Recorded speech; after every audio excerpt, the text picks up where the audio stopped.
So welcome to our neighbors all around, and everyone is welcome here as always. And thank you for joining this session dedicated to our 50th annual Natural Hazards Research and Applications Workshop. My name is Lori Peak, and I serve as the director of the Natural Hazard Center here at the University of Colorado Boulder, where it has been our honor to organize this workshop for the past 5 decades. And we are so pleased to welcome all of you here today to this informational question and answer and conversation session where we will be sharing information about the workshop, about our call for ideas, about various opportunities, add-on meetings, and many other topics. And so welcome to this session. And before we proceed with this conversation, just wanted to acknowledge, as Jay said before we began the recording, that many of our eyes are tuned on Los Angeles right now, if that is not our home.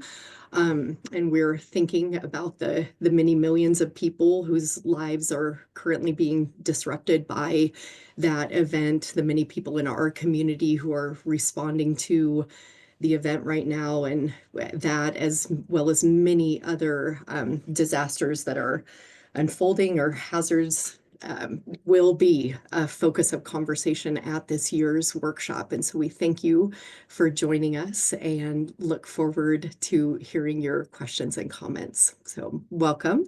And Jen, would you go to the next slide, please? And so to begin, I wanted to say a few words about the workshop's history and its purpose. And Jen, if you could click and have the pictures as well as the quote come in, that would be wonderful. Thank you.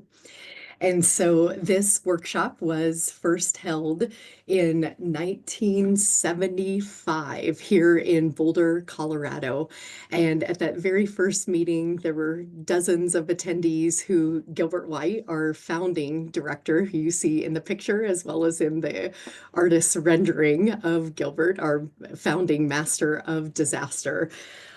Gilbert brought together a number of people, and he wrote at the time that workshops provide a ready opportunity to exchange detailed information and to argue the merits of various perspectives, but they need to be attended by professionals from the full range of disciplines and by policymakers from the various levels of government. And so in Gilbert's writing, he was really getting at one of the founding principles of the Natural Hazards Workshop, which is it recognized this need to bring together researchers, practitioners, policymakers, and others working in the natural hazards space who were concerned with reducing the harm and suffering from disasters and identifying how we could improve response as well as recovery efforts across all hazards. Over the decades, the workshop has grown tremendously in size and scope. Last year, we welcomed nearly 800 people here to Colorado for the 49th annual Natural Hazards Workshop. We've welcomed people from many different agencies and organizations as the workshop has grown, but it remains committed to the central purpose, which is to bring people together across disciplines, across organizations in order to take stock of what we've learned in the research space as well as on the ground, and to figure out how we can continue to improve the work that we do. Next slide, please. With a workshop that has been around for decades, as our workshop has been, there are many traditions that we have carried on across the years that we really wanted to emphasize today, especially for those of you who are here as part of this recording who are first timers. And so the number one, the most important thing about the workshop is the people who attended. It is your annual Natural Hazards Workshop, and the people who are in the room make the workshop come to life through the knowledge and experiences that you bring to the meeting and the ways that you are able to enlighten and inform with the words that you share, as well as the ways that you listen. And so the Natural Hazards Workshop has a longstanding tradition where on the Monday morning, the opening morning of the first full day of the meeting, we ask every single participant in the plenary session ballroom to stand up and to introduce themselves. And so I'd like to pause on this bullet for a minute and ask for everyone who is here right now joining this meeting, if you would take to the chat and you say one of the following two things. If the 50th annual workshop, if you're planning on or hoping to attend, if you're going to be a first timer at that meeting, will you get in the chat and say first timer? So we know if you're going to be a first timer, we hope this coming summer. And if you're not, welcome to all the first timers who are on this call. If you're not going to be a first timer, if you could take to the chat, and if you remember, when was your first natural hazards workshop? So the first year when you attended. So for me, I'm going to have to go back 25 years. My first natural hazards workshop was the year 2000. And so I'm going to put that in the chat right now. And welcome to the second timers who are out there as well.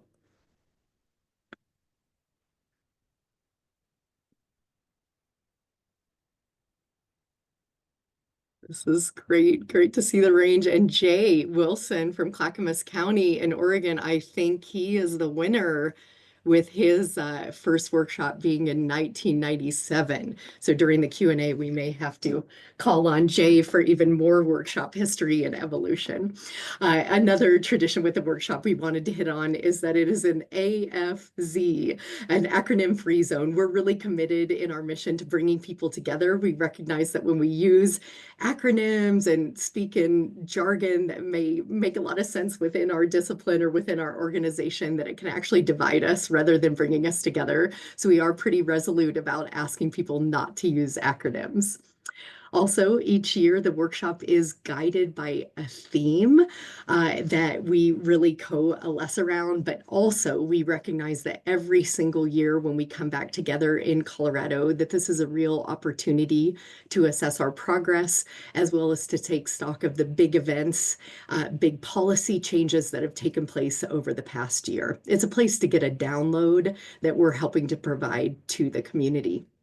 We also really try to reserve lots of time for discussion in every single session.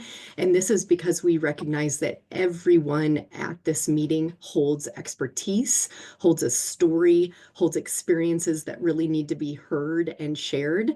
And so that's why we ask that when people are speaking up in sessions, they introduce themselves so that we know who it is who's getting ready to share and we're ready to hear what they have to say. We also hold long breaks and lunches at the workshop, 30-minute breaks, as well as hour-and-a-half lunches. So there's more time outside of sessions to get to know people. Also a long-standing tradition, reading back to 50 years ago when Gilbert would load people up in buses and take them up to his ranch up Sunshine Canyon west of Boulder. We now have kept that tradition alive for 50 years and will be holding the barbecue in Boulder again this coming year on Tuesday evening.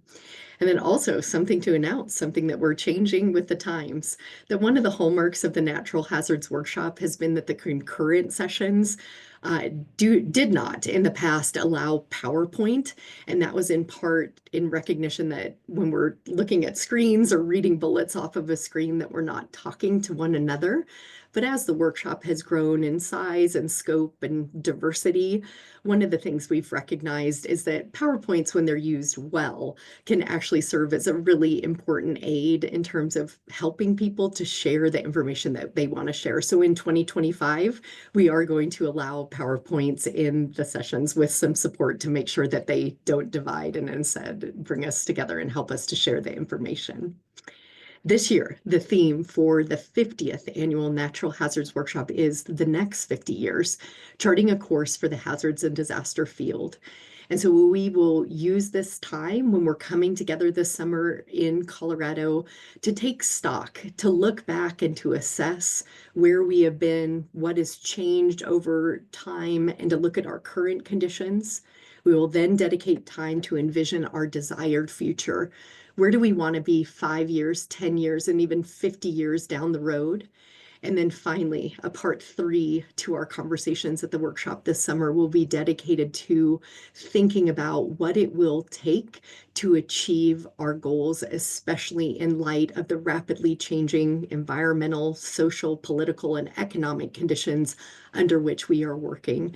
And so we will hope, if you haven't already, we ask that you please read that theme statement, but know that we are going to welcome contributions that are related to the theme, as well as those that are related to anything concerning hazards and disasters and updates that need to be shared with the broader community that we serve. And so with that, I am so thrilled to now turn the microphone over to the wonderful Jennifer Tobin, who serves as Assistant Director of the Natural Hazard Center and is the lead coordinator for our workshop planning efforts. And she's going to walk us through that idea submission process in much more detail. Jen, over to you. Thanks, Lori.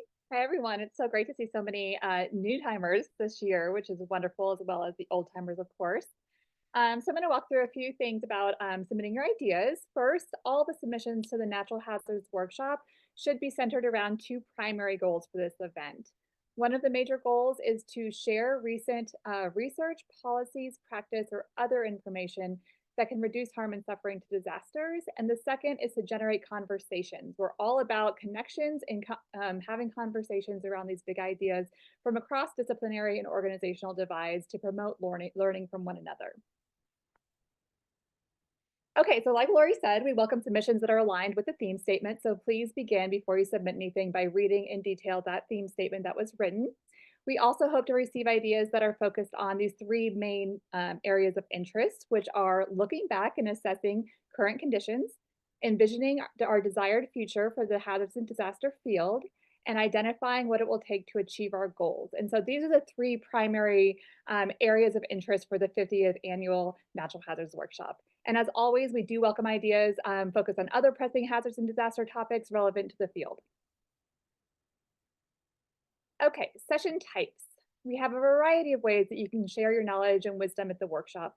During the submission process, you can choose which style you prefer, but the workshop planning team will ultimately review the submissions and make the final determination of how your work will best fit into the overall program. So the session types this year include plenary sessions, which is a panel of speakers, a moderator talking about a similar idea. Sometimes we can combine submissions. Sometimes you can submit for a full panel if you have an idea of who you want speaking on this topical issues that you're interested in. We have full panel concurrent sessions. We have training sessions. So if you're interested in offering a training to our community, please do submit under that category. We love training sessions. Our audience gets a lot out of those. We are introducing TED style talks this year, which is really exciting. And so these will be short, really compelling talks in TED style, as most people know about these days. And we do have networking roundtables for people to organize and communicate and have big discussions around different topical areas. And then more, depending on what was submitted this year, we're going to put together all the ideas, and maybe we're going to be inspired to develop new session types based on what was submitted. So that's really exciting. Okay, so some tips for submitting a successful idea. First, read the submission guidelines carefully, please. Make sure you look at what's required in the online submission form. Be creative. We are looking for engaging submissions that are well thought out and will lead to rich discussion with the workshop attendees. Please do tell a new and interesting story. If the topic has been presented many times in the past, please make sure and highlight and let us know what new developments you'll be highlighting this year. So we are looking for new, novel ideas to share with the community. Please write the submission for a diverse workshop audience. We do want topics and discussions that everybody can pull something out of, that can take something from the discussion and not just have it targeted towards one type of audience, whether it be academics, practitioners, policymakers. We want it to really be applicable for everybody. Make sure you meet the word count criteria for each of the submission areas. Make sure you check for spelling and grammar errors. So I really highly recommend putting your submission into a Word document first to make sure it's well written, that you check for all those errors before submitting into the online form. Please don't wait until the last minute to submit. Start generating your ideas now. The call for submissions is currently open, so you can submit at any time. And then please, if you have any questions, please reach out to the workshop planning team at any time at hazards.workshop@colorado.edu. Okay. So some reminders about submissions. They are due on January 31st, 2025.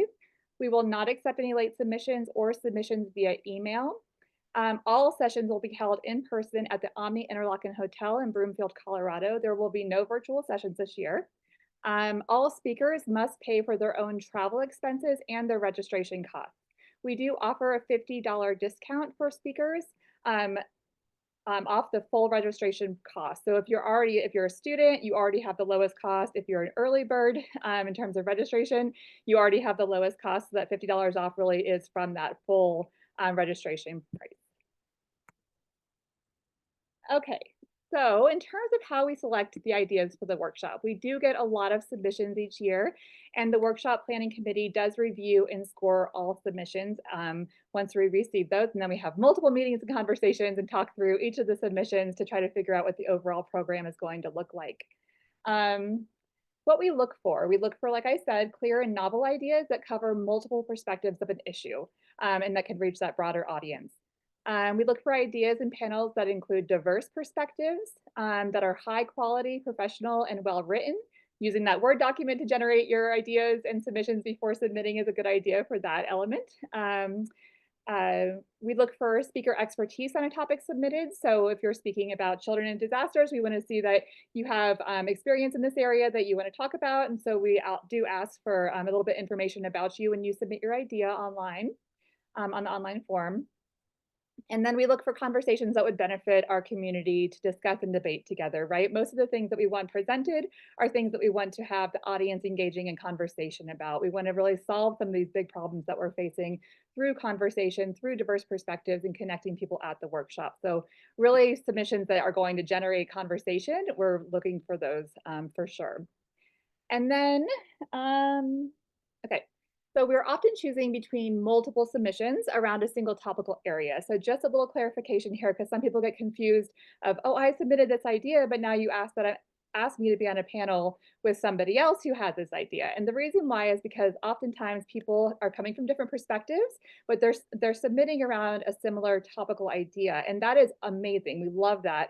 So sometimes we're going to join these different perspectives together for a great conversation or a great panel. So just don't be surprised if we ask for you to join a different panel, even if maybe you're hoping to have your very own panel, because we only have so much space in the program.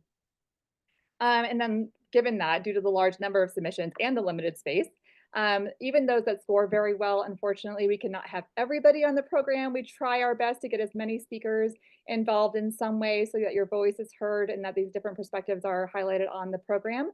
But we do have a limited amount of space. So please know it's probably not because you submitted a bad idea, but really because there are maybe multiple ideas around that topic, or there just wasn't enough space to include everything. And we have to kind of choose what goes on the program each year based on what was submitted.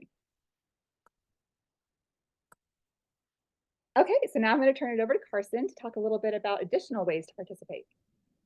Hi, everyone. I'm Carson. I'm a research associate at the Natural Hazard Center, and I also help, I'm on the planning team with the workshop folks. So I'm going to talk about other ways you can participate in the workshop, even if you maybe submit a selection, it doesn't, or submit a panel and it doesn't get selected. There's lots of other ways you can also contribute.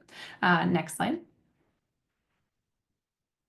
So one of the first ways is through submitting either poster abstracts or research highlights. Poster abstracts will be submitted and selected and presented in person at the workshop. So kind of like a standard research poster.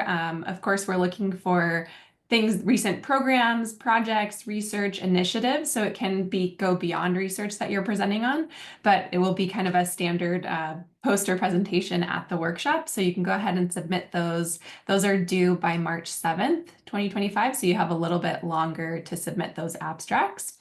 And those will be held at the workshop Sunday, July 13th and Monday, July 14th. As I mentioned, you'll be presenting in person, and we're asking that you submit posters with 4x4 feet printed, as well as a PDF that will be shared on screens throughout the workshop. Additionally, we ask for research and practice highlights. These are going to be due much closer to the workshop, June 6th. And so these are ones that are not going to be in person, but we'll have them available online. And so this is an opportunity for anyone who's attending the workshop to share something new with the members of the hazards and disaster community. This could be new projects, programs, initiatives, policies, any sort of noteworthy publications. So really anything you want to share with the community that will be associated with the workshop this year. So those are two really great ways to participate. Next slide. We also have two excellent add-on meetings. So these occur after the natural hazards workshop, which will run until that Wednesday, and then the researchers meeting starts on Wednesday, and then the practitioners meeting starts the following day. And so the the researchers meeting is organized by the International Sociological Association Research Committee on Disasters with the support of the Natural Hazards Center and the Natural Hazards Engineering Research Infrastructure Converge facility at the University of Colorado Boulder. And this meeting is really intended for researchers from all different disciplines across the hazards and disaster space to present on research that they've been working on over the last year or so. And so we encourage anyone in that who fits that quality to submit an abstract to the researchers meeting. Those submissions are due February 28th. And so start thinking about that now because that's coming up pretty soon here. We also have a practitioners meeting, and this is hosted by the National Hazard Mitigation Association, or NHMA. And this year, the theme of this meeting will be the mitigation revolution, practical ways communities are reducing risk. And so this meeting will focus on actionable, achievable, and innovative strategies to improve disaster outcomes and emphasize collaboration and real-world solutions. And so this event, it really focuses on bringing together practitioners, policymakers, and community leaders to exchange ideas and forge new partnerships to enhance and advance hazard mitigation. So even if you are a researcher, you can attend the practitioners meeting as well. So just so you know, you don't have to be a practitioner to attend, but it will be focused on practitioner-focused topics. Okay, next slide. We also have some other opportunities that you may be interested in. We have a student paper competition, which will be due January 24th, 2025. And this is a way to recognize students who are doing really great work in the hazard and disaster space. As well, if you do win, you receive a $250 cash prize and registration to the Natural Hazards Workshop and Researchers Meeting. So it's a really great way to get students involved in our workshop and recognize the great work that they're doing. We also have a volunteer program, and we invite submissions to participate as a student volunteer at our workshop. We would not be able to run our workshop without these volunteers. They play a really critical role in helping with timekeeping and just keeping everything moving as needed. And so we're looking for bright, enthusiastic students who want to come to the workshop. And the benefits of volunteering is that you get free entrance to the Natural Hazard Workshop and researchers meeting, as well as free meals and the opportunity to connect with peers and professionals in the field. So I would encourage anyone interested to apply by January 24th. The final thing we have here is the Meet the Authors event, and this is we didn't have this event last year, but I think this is the third time we've had this type of event at the Natural Hazards Workshop. And so this is an opportunity for authors who have published a hazards or disaster related book between 2020 and 2024 to attend the workshop and showcase their publication. So we're inviting authors to submit for this, and that will be due March 28th, 2025. And we'll be hosting a session on Monday, July 14th from 5:30 to 7, where people can come talk to you about your publication. You can talk about it, you can bring copies, and it'll just be a really great way to interact with authors and get that work out into the field. So we hope anyone who's interested in that will go ahead and submit submissions there. All right, next slide. All right, and then we're going to just go over a few very basic meeting logistics, but of course, please add questions in the chat if you have any. So registration is not open yet, but we are working on getting that ready. So please stay tuned. We will be opening that in early spring.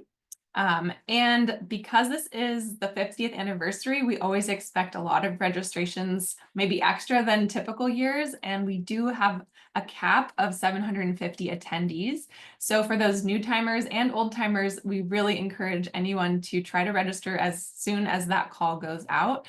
And you can find more information on our website here and sign up for our listserv, where a lot of those announcements are going to go out, so you know when the registration will be happening. Additionally, if you want more information on travel, we will be hosting our event, as Jennifer said, at the Omni Interlaken Hotel. But there's other places you can either stay on site if rooms are available. There's other accommodations available as well, and we have a whole page devoted to that on our website. So go ahead and check that out. And I think that is it for now. And this is our lovely group of hazards folks, and we are excited to welcome you to Colorado this summer. So now we can turn it over to Lori and Jen for Q&A. Thank you, Candace, or okay, Carson. I saw Candace's name on the screen. I'm going to go ahead and stop sharing my screen so that we can take question and answer and see everyone's faces if you want to pop on. So I didn't see any questions in the chat so far. Jen, there was one from Jessica, who is primed to come off mute. We hope and to ask her question if she's willing. Okay, great. Jessica, the floor is yours.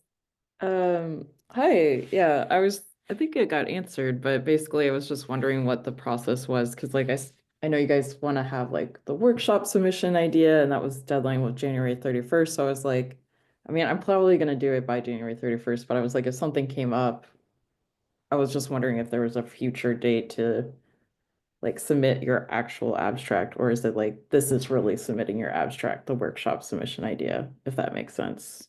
Yeah. For the workshop, the call for ideas, January 31st is the final deadline. Yeah. We do have to have time to be able to sort through all of the submissions and build the program in time for the workshop. And so sadly, that is the ultimate deadline. Yeah, I just wanted to clarify. Thank you. You're welcome. Jessica, thank you so much for asking that. And I think that also gets at one of the sort of differences between the workshop and like the researchers meeting, for example, which also has a hard deadline and abstracts must be submitted by that time as well.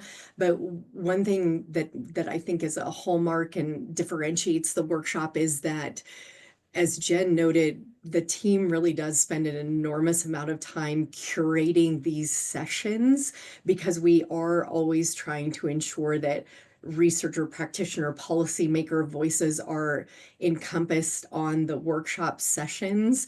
And so when we have these workshop deadlines, it is this very delicate and complicated and beautiful process that goes into shaping those workshop sessions. And so that's why the January 31st deadline is really important, and also why we couch it as a call for ideas rather than sort of a more formal abstract. What do you want to speak about? And again, the researchers meeting is a more traditional research where it's like, here's my research, here's my abstract, and then you get slotted into a panel.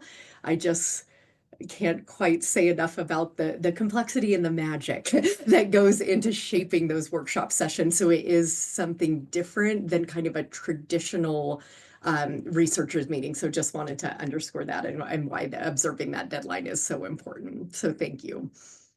And I know we have lots of hands. I didn't see quite who came up first, but I'm going to go Zuna, Jolie, Sam, and Katie. Hi, thanks. Yeah, I'm Juna, and I'm the one FEMA Region 10 employee that has a duty station in the state of Idaho. So I'm on an integration team here, and I'm embedded with the state, and I just really would love to submit an abstract and talk about kind of a business case for having a federal presence in states that aren't regional headquarters, because presence is a mission. And that kind of conflicts with the reality of like me being the one FEMA employee in the state of Idaho. So my question is about the timeline, because I can submit an abstract by the 31st, but the reality is so many FEMA personnel want to go to this that we end up having to go through HQ for them to allow us essentially to travel to this meeting, because only a certain number of FEMA people nationwide are allowed to come based on federal policies. And so I won't end up getting visibility on whether I'm allowed to attend the conference for until this, spring, maybe even like weeks before the conference. And I'm really worried about that because I think your registration will cap. And so what is your guidance on me submitting an abstract and being able to participate, right? Because I'd hate to be like, here's my idea and I'm really into this and I'm 100% committed, and then basically to kind of get clotheslined by HQ on my ability to travel to this conference. Any thoughts on that? Thanks, Zuna. Yes, lots of thoughts on that. We know this has been an issue for different FEMA and other government officials in the past, given their timelines for getting registration completed. And so one thing that we are implementing this year that's a little bit different is on our registration form, which we're currently developing, there's going to be an option for you to check a box about paying later, but it'll hold your registration. So at least you won't be, put on a wait list and not be able to register at all. It will hold a spot for you. And then what I'm hoping that we can work with on the FEMA side is that people who are accepted for presentation would be prioritized in terms of who gets to attend the workshop versus just other attendees that aren't presenting.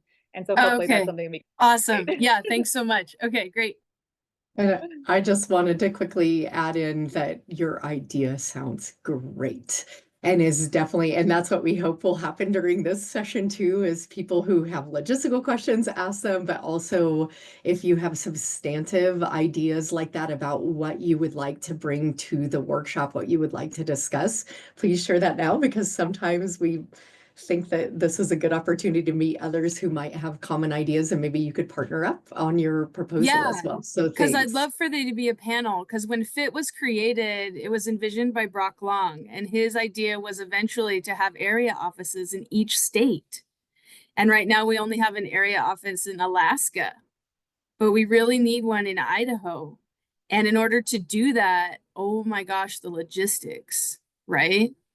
But because the disaster environment is 3 to 5 years long, not 50 weeks long, we need deployable, instead of having deployable assets respond to disasters in Idaho, we need people that live in Idaho full time that are already here. And so there is this huge business case being made for presence in each state. And I would love for people that have the ability to actually make those decisions be on a panel with me, because I have a huge number of questions about this. And how I can support it from my FIT role in Idaho. So yeah, thank you. Very excited. Thank you. Jolie. Hi, I am so excited to hear about the TED style talks. And I'm just wondering, from a submission standpoint, how will those work? Will you be taking ideas and then perhaps creating a session with 4 or 5 TED style speakers, and when we're thinking about putting those submissions together, should we be trying to maybe get several different folks to do TED style talks on one topic, or should we just be kind of putting forth our expertise and maybe getting put in a slot? Thanks. Thanks, Julie. Yes, there's going to be an option on the submission form that you can choose that you want this submission to be a TED style talk. So that could be something that you check the box for, or if you prefer other session types. And then when we're organizing it, if we had 4 TED speakers that are all speaking on the same thing, maybe we decide to put them all together in one session, or maybe we have 4 different topical areas, TED style talks, to go into one session. But we are going to have, around 10-minute talks, 5 to 10-minute talks from each person, but multiple people in one session for those talks. Samantha. Hello, sorry, my camera's being a bit finicky, so it's audio only for me. I had a question actually somewhat related to Zuna's. So if we're coming up with a concurrent panel session idea and we have ideas of speakers that we think would make sense for that, but like Zuna, some of them are federal government employees that we don't know where they'd be able to stand, how would you like us to handle that? Would you put their names but then note they might not be able to come, or what's the most appropriate way to communicate we have ideas of people who'd be great candidates but also not sort of overcommit when we don't know if those folks will be able to join us? Thank you, Samantha. That is a wonderful question. Yes, you'll see on the submission form that you can submit that you want to submit for a full panel and that you do have suggested speakers. And then please note that in those boxes where you're including text, you are speaking like directly to us. So you can, put in your idea and everything, and then maybe save a little line that says like, these people aren't confirmed, but this is who we hope to invite if we get chosen, or something like that, because then it'll indicate to us that, where you stand with the invitation process and if you need more of our help on that regard. Perfect. Thank you so much. You're welcome. Thank you. And Katie. Hi there. Thanks for this information session. I'm a graduate student, and so I'm hoping to submit an abstract for the researchers meeting. And so I was just wondering if registering for the research meeting is separate from workshop registration. I just want to make sure I don't miss what I'm supposed to register for. Thank you, Katie. That's a wonderful question, and I wanted to cover this, so this is perfect. Registration for the main workshop, the researchers meeting, and the practitioners meeting can all be purchased separately. You'll go into the main workshop registration and you can either choose to not attend the workshop and only choose that you want researchers meeting. You can choose workshop and researchers meeting. And then also the lunches every day can be purchased separately as well. And so yes, those are separate registration prices. If you look at our registration web page right now, you can see the different pricing for each of those categories as well. And there is a student price and a retiree price as well as our regular pricing. Thank you. Welcome. And Katie, well, we have hit the cap for the natural hazards workshop. We have not hit the cap for the researchers meeting or the practitioners meeting in past years. And so thank you for asking that and so forth. But I think you should be hopefully in good shape. And thanks for bringing that in. And I want to see too, Yu Zhao, 2007 recipient of the Mary Fran Myers Award, or scholarship, which brought her to the workshop for the first time. Yu Zhao asked a really good question in the chat. And if you're able, could you come off mute and ask the question? Because I have a good answer for you. Oh, okay. I'm actually I'm now in Portland at Portland State. So we do community engagement. So I'm working with a high school student to figure out how to make his house household resilient. Figuring out how much water and food, Asian specific, and maybe they need more than or less than the standard amount. And then he's making that, and then trying to summarize and get his group of high school students to do something similar. So he's doing a mini research project. But I know we go there as researchers, and then typically we have college degree, whatever we're working on. I don't know, for high school students, if they have a project they want to share as a poster, is that okay? This is a great question. I will say one of the things with the growth of the workshop is we have also hit our cap with the poster sessions, where something we've changed over the years is we used to have up posters for 2 nights, and now it's one night of 60 posters and another night of 60 posters because there's been so much demand. So we cannot ever guarantee that there's going to be a spot in the poster session, but I just commend you as always for the amazing work you do. It sounds like an incredible submission, and if you're able to help get that student to the workshop because they do need to be there to present, we would absolutely consider a submission. And I can report, I saw Leah DeHoot from FEMA is on here, that we have actually had a plenary speaker in 2017 at the Natural Hazards Workshop who was 14 years old, Jerome Dinakar, who was involved in FEMA's Youth Preparedness Council. And so we've also had other young people whose parents have brought them to the workshop, who the youth are engaged. And so we haven't had a lot of teenagers and high school students and even undergrads engaged over the years, but we are absolutely open to that and would welcome a submission from the next generation. So thank you, and thanks for the work you're doing there in Portland. Yeah, thank you for the answer. Thank you. Thank you. And I'm going to go to a couple questions in the chat that I see, and then I'll return to you, Serena, in just a second. So Paula asked, can I participate in the workshop by presenting a proposal and in the researchers meeting with a presentation? Yes, you are allowed to submit to both of the events and present or participate in both of them.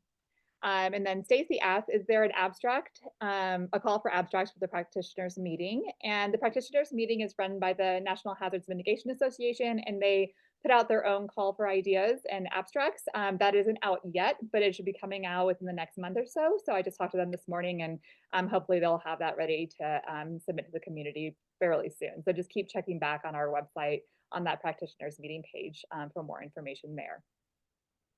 Okay, so to make sure I don't miss any other ones. One more by Typhane.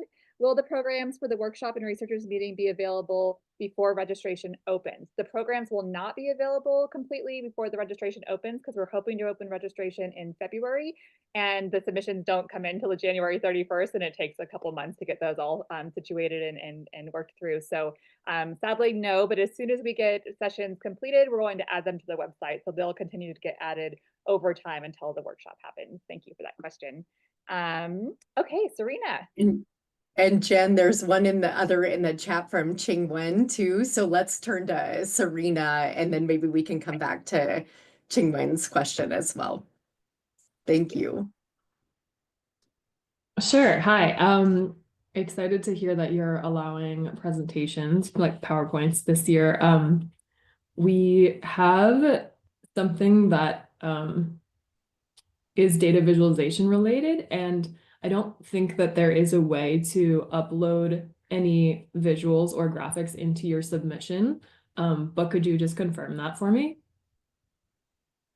There's not a way to upload graphics or like JPEGs or anything like that, but if you wanted to include a URL in your submission that we could go to check something out, Okay. you're welcome to do that. Yeah. Okay, great. That will work. Okay. And just to thanks for the. Yeah, Oh, go you ahead. go, Jen. Sorry.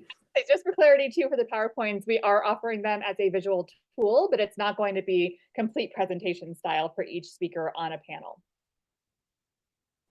And I just want to say thanks, Serena, for the affirmation of allowing that visual tool, as Jen noted in the sessions. And I agree with Jen, if you have a URL that you could put in the submission, or even a sentence or two to describe what visuals you plan to share and to what end, I think that would be great and very compelling. So thank you.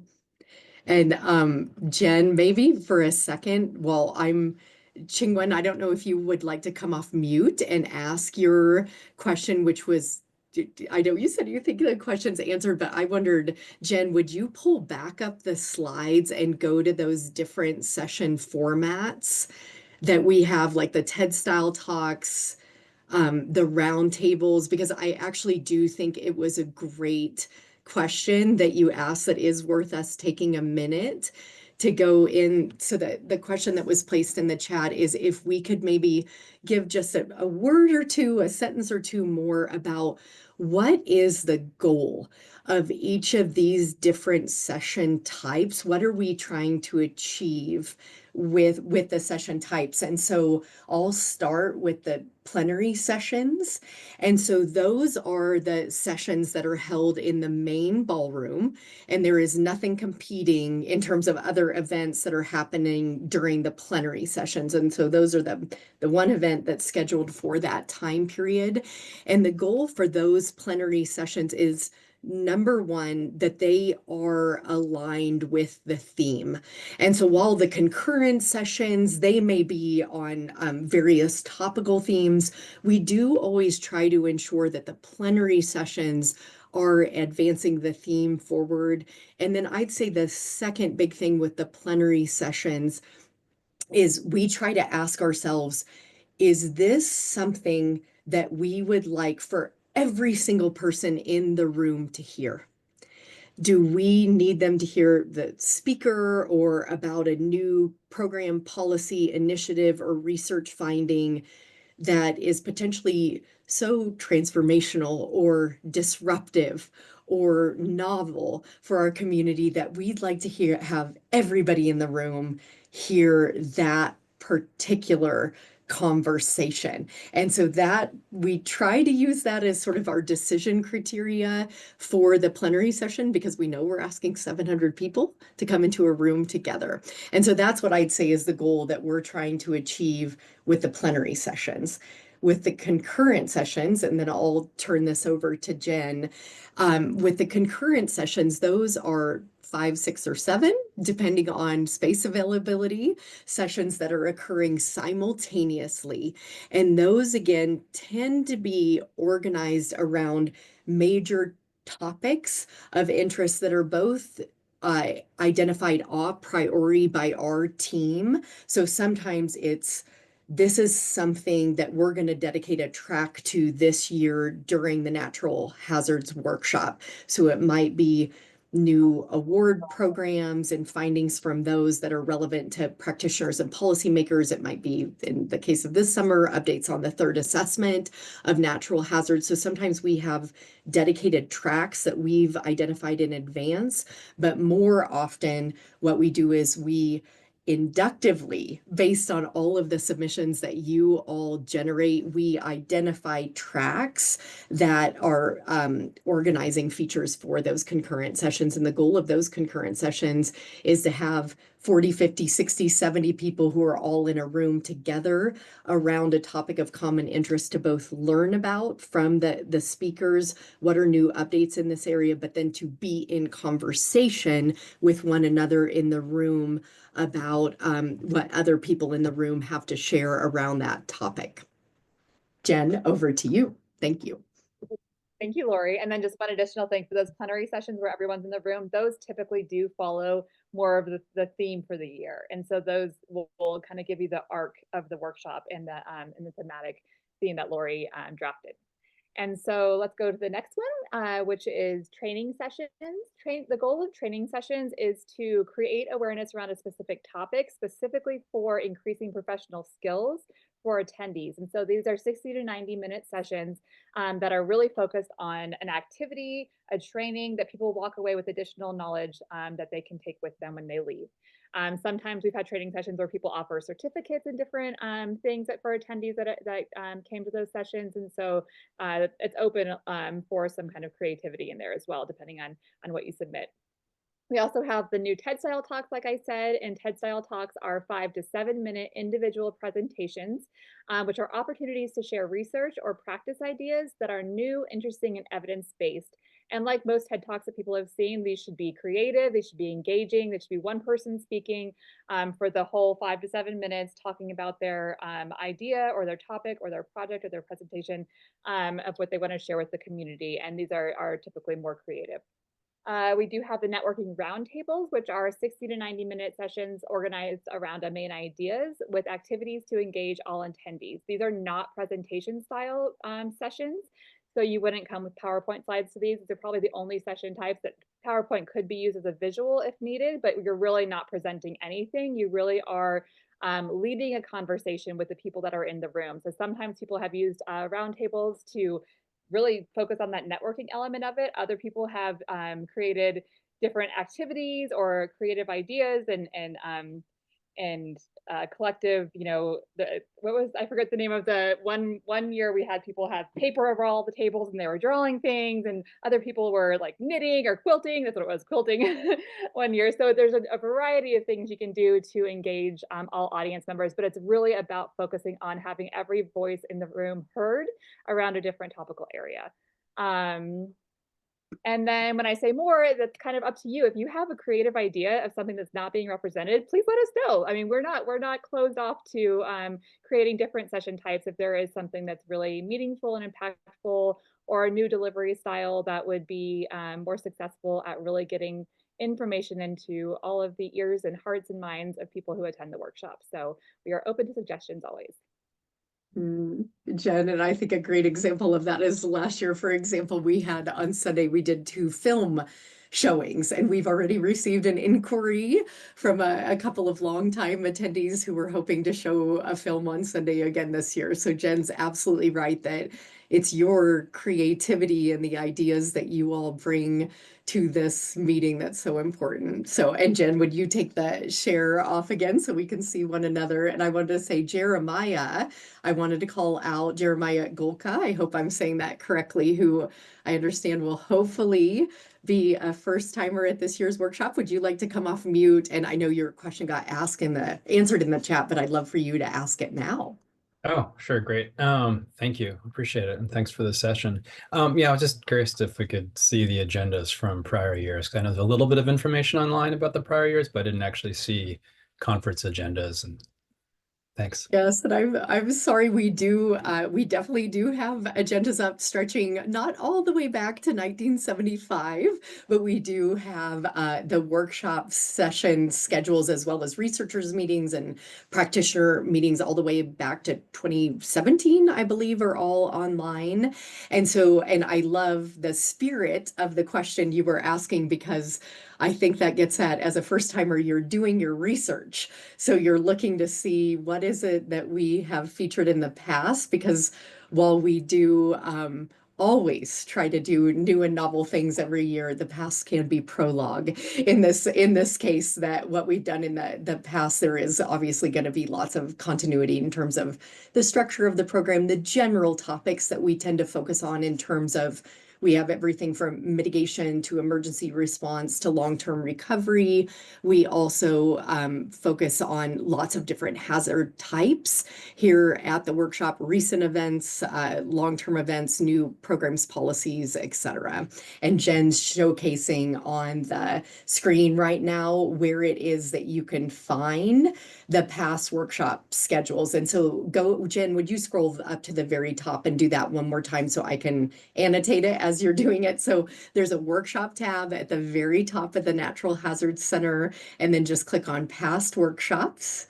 And then depending on how far back you want to dig, you can go 2024. And then Jen, will you click on that 2024? Was I right that we go all the way back to 2017?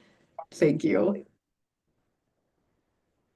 Or 2014, I stand corrected, but we don't always have the full, most comprehensive schedules. It might be best to work back from the most recent annual events, but you can definitely see the schedules and drill in more deeply. We also, Jen, if you'd click on the schedule, so as you can see, there's a high level schedule, and then will you just click on a session, Jen, please? And then you can, Jeremiah, if you really want to go deep in your research, you can see every session has a title, a description, and then we also have the set of speakers or facilitators, moderators, panelists who are highlighted, and you can click on each name and also see, again, the diverse range of people who are represented. You can dig in and read people's bios.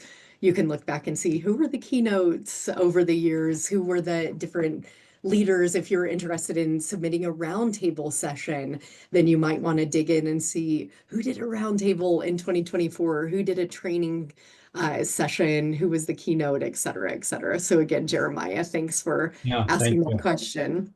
Thank you. Thanks. I failed to see those drop-down menus. There's a ton of info there. Thank you so much. Yeah, thank you. And I know we're trying to figure out, we've got so much information on our website. You are not alone in searching around for those things. So truly, thank you for asking.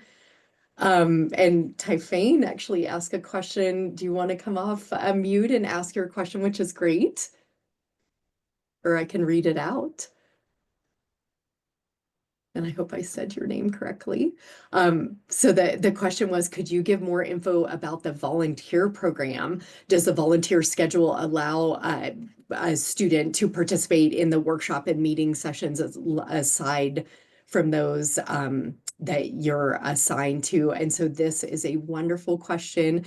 Last year, we had 10 volunteers for both the workshop as well as for the researchers meeting. They do need to be students, and there is the volunteer application that is up on the Natural Hazard Center website. And this year, our graduate students, Musaber Ali Kisti, as well as Min On Lee, will be coordinating the volunteers. And so the process for that is you've got to get your application in on time.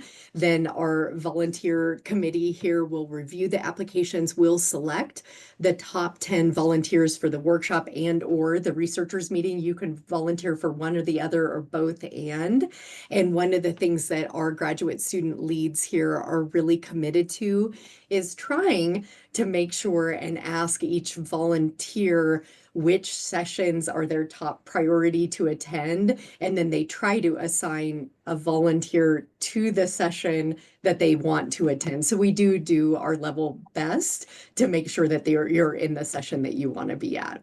And I see that you say you are in the library. Are you in the Natural Hazard Center library right now? Maybe?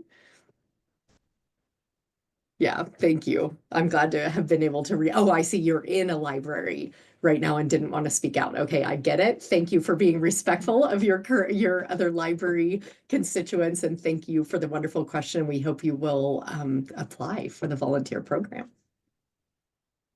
And I know we're at, oh, you're in Quebec City. Okay, well, thank you. And I see Juna has another question. Please come off mute and ask. Yeah, we had this presentation at the annual Idaho Cybersecurity and Preparedness Conference about the role of private business in emergency response. And I think because the goal of the incoming administration is kind of limit the federal government's role in emergency response and maybe increase the role of private enterprise, I'm wondering if that is a focus at all of the conference this year, because I know there's just a huge number of people in the federal workforce kind of wondering, like, okay, if maybe our jobs aren't as secure, where's the private sector stepping in, and how do we maybe pivot and transition to some of those roles?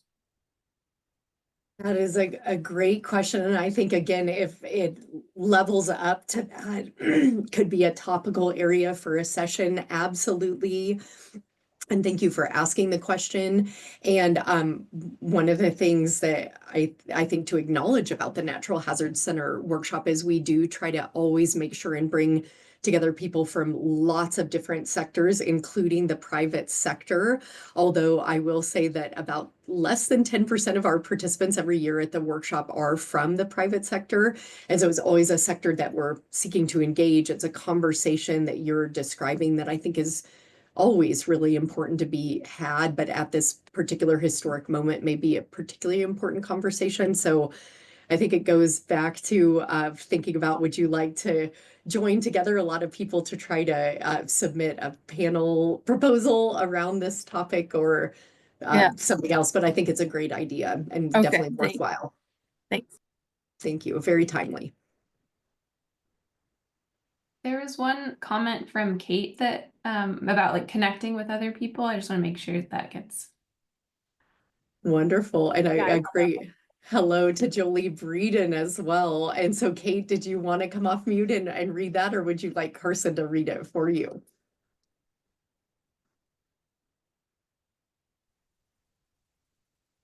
Carson, would you maybe read it? Because it was a great thing she said. Kate said, hi, I'm a journalist hoping to submit a panel and wondering if there is anyone else in the chat that might be interested in media related topics. Hi, Jolie. So yeah, feel free to, Jolie, I see you already commented or hearted it. But if you want to share, contact information, or we're happy to connect people too. So just let us know how you'd want to be connected as well.